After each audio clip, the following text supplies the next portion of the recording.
We're here today to talk with Vikram Aggarwal, a software engineer at Google who's thought deeply about livability in urban areas, specifically to do with walkability and making sure pedestrians have good access to these areas as well. Yeah. So do you want to just tell us a little about what you think the problem itself is?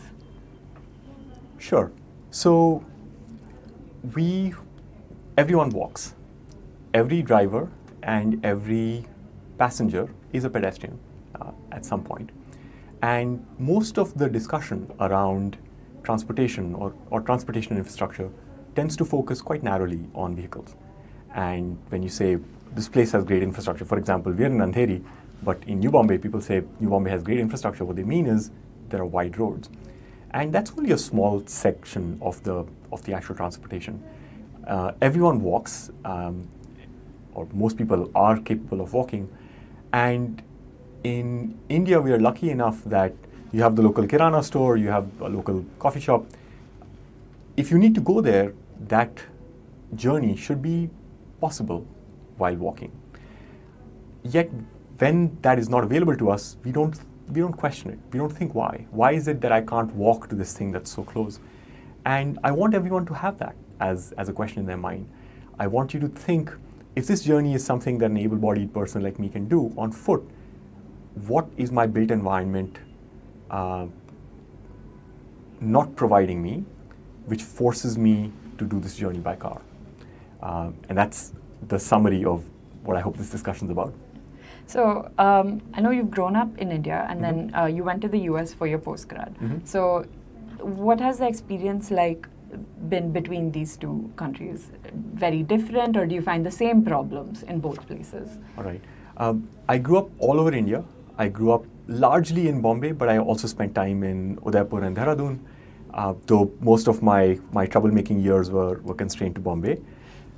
In Bombay, back in the day, I walked all over the place. I took public bus to school, and the bus stop was far away from my house, and I had to walk.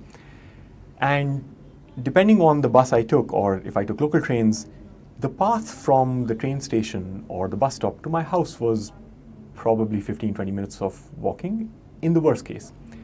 And yet it was 20 minutes of extremely uncomfortable walking. Either the pavements are missing, or there is construction, or there is debris or garbage, or maintenance on the power lines or telephone lines, and so things have been dug up. And so while walking for this relatively small period of time, 10-15 minutes tops, you find yourself dodging all of these minefields, and usually you're contending with vehicles as you do this. Now, I was lucky enough that my parents let me do it. In Bombay of today, I don't think that's really a good idea for a child that young to walk around and to have to contend with fast-moving traffic.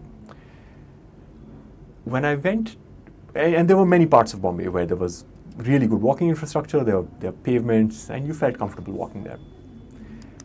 When I moved to the US, I moved as a student, and every student in the US is a pauper. And so we bicycled everywhere and we walked everywhere out of necessity. We took buses out of necessity.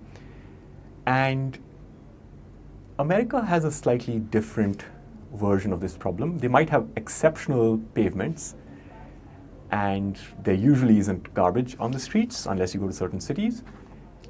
And at the same time, walkability was difficult because most places were just spread too far from each other. So this idea of cooking and then you realize you're out of onions and you just go buy onions was not possible, because going to buy onions was a 20-minute bus ride, and so you learned to cook without them, right?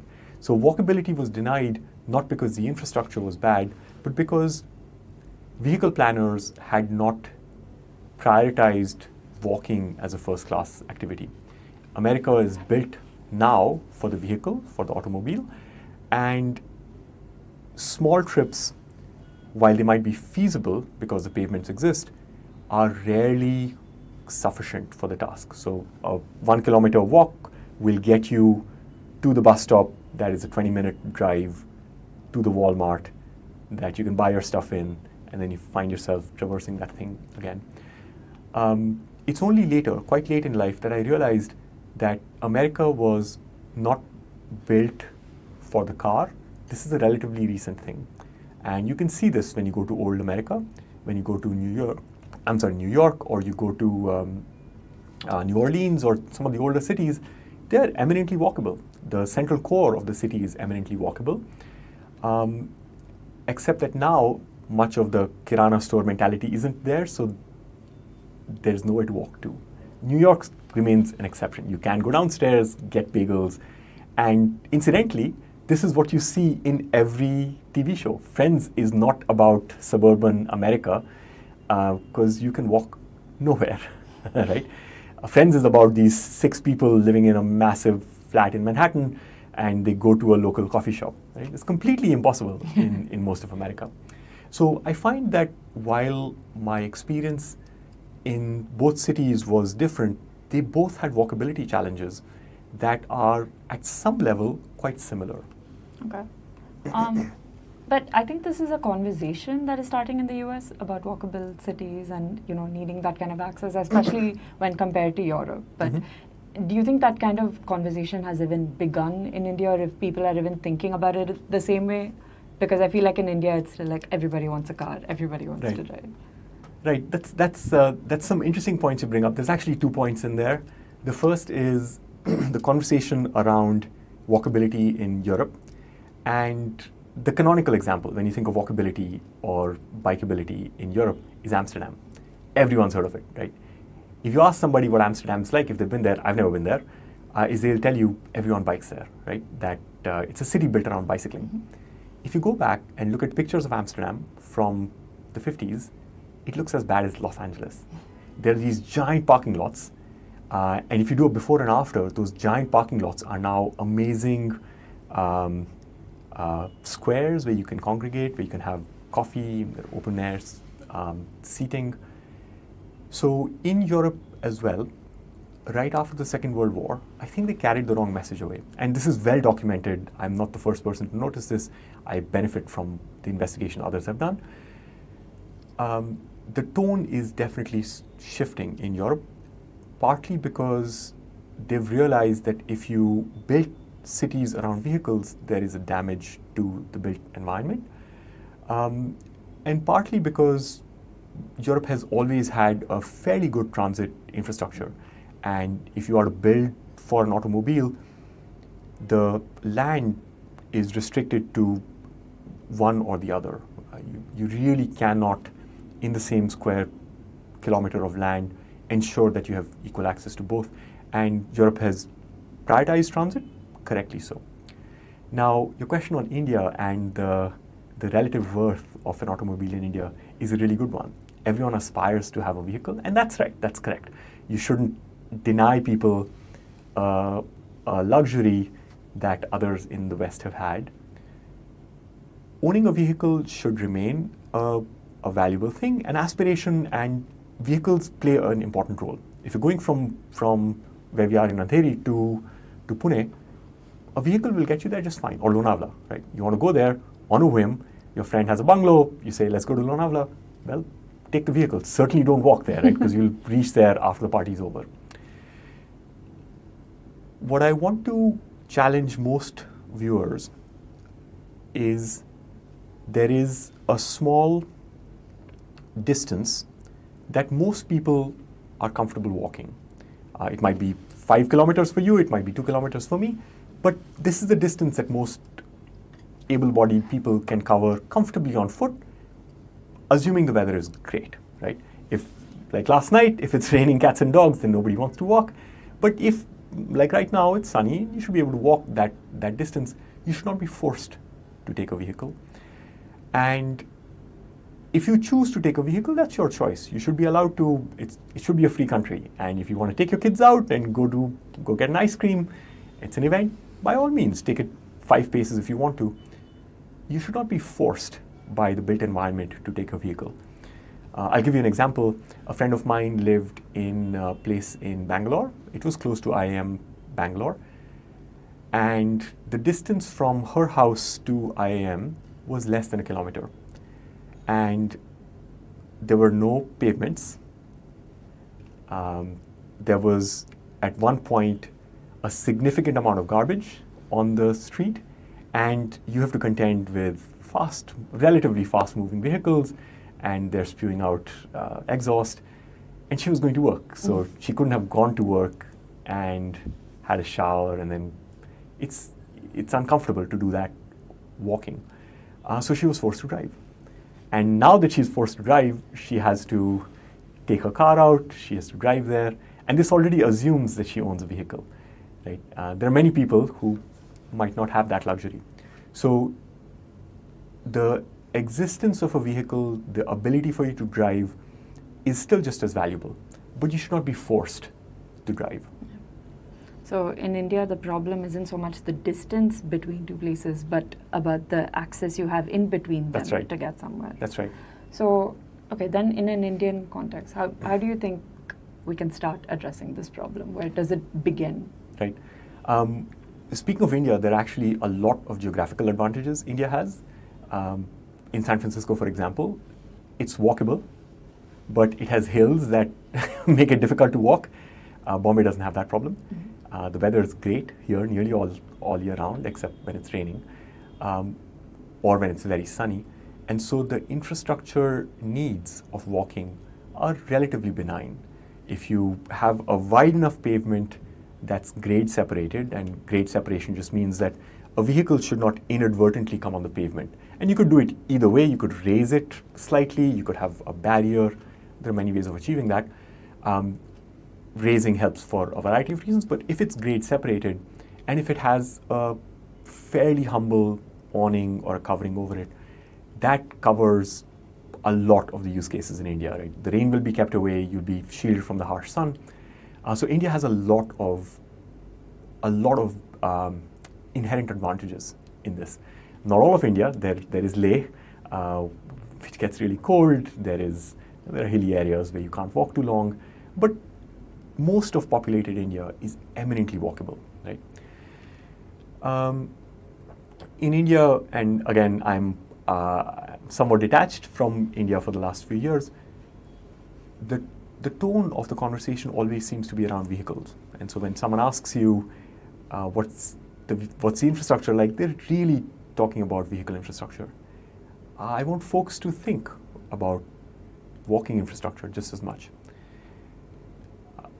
There are glimmers of hope. There are new urban planning ideas that focus around, I think, 30% of parks and streets. And I think that's a step in the right direction. In the walkability area, we choose between streets and roads. And the distinction is that a street is meant for a human to walk on, while a road is meant exclusively for a car. And I feel that distinction is a useful way of thinking about it. So when someone asks you, does this place have good infrastructure? And you say, well, does it have street infrastructure in addition to road infrastructure? There's a lot more mass transit in India with metros and rails. And the discussion should not be purely around mass transit as a goal, but the access to the mass transit. If I can't walk to the metro station here, then the existence of that metro station is not so helpful to me. I should be able to walk there. It should be comfortable enough. The metro station from here is probably 5 minutes of a walk, but it's an extremely uncomfortable walk. So while we're choosing to build more public transit, I would love if we also continue to look at it as an access of public transit problem. So speaking of the metro, a big problem in India is obviously about access to this public transport and inequality in the country. Mumbai is coming up with new metro lines, Chennai is coming up with the metro, but a lot of people talk about whether it will actually serve all of the population or only maybe the richer parts of it. And another problem in India is probably that more so than some other countries in the next few decades we're going to be affected quite a bit by climate change. So how do you think these things factor into the approach we have to take? Right. This problem is luckily not uniquely Indian. Access to pedestrian infrastructure is of vital importance everywhere in the world. In the US, while everyone can drive, we must remember that everyone means someone who's older than 16 because you can't drive unless you're 16. And after a certain age, the ability to drive diminishes. So we can argue whether that's 85 or 95, but somewhere there, an old person should not drive because it's dangerous to everyone else and to themselves. So in terms of access and equality of access, we need to think about both dimensions of rich versus poor, because the rich person owns the car and therefore they can get around. What about the poor person who does not? And even when a rich person who owns a car has the ability to drive, their 5-year-old son does not have that ability. And so we also need to think of equality of access along the lines of age and gender and ability. I do need both arms to drive. I need to have functioning legs. I've broken my leg in the past and I can't drive if I have a broken leg. That's one dimension. You also spoke of climate change. Climate change adds a very interesting dimension here. For this friend that I had spoken about, who was forced to drive from her residence to her office, she's now forced to take a close to 1-ton car to transport her relatively fit 60-kilogram frame to her office. Now, this is incredibly wasteful, right? It's bad for her in that she's not getting the exercise that all of us need, but it's emitting a lot of carbon just to move her fit physique all the way back and forth.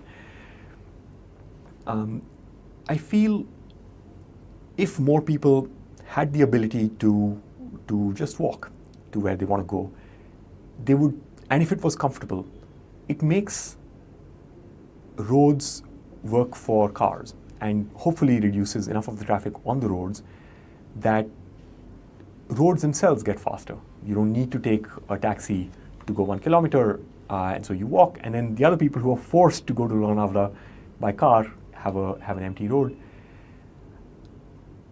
Sitting here today in 2024, I think we would all agree that climate change is a problem. It's equally a problem for America as it is for India. It's still the same Earth.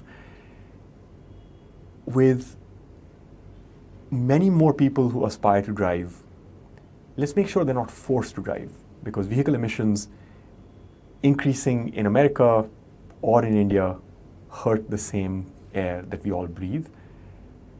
If all of us, in whichever city we live in, independent of country, think of our ability to reduce energy usage for transportation,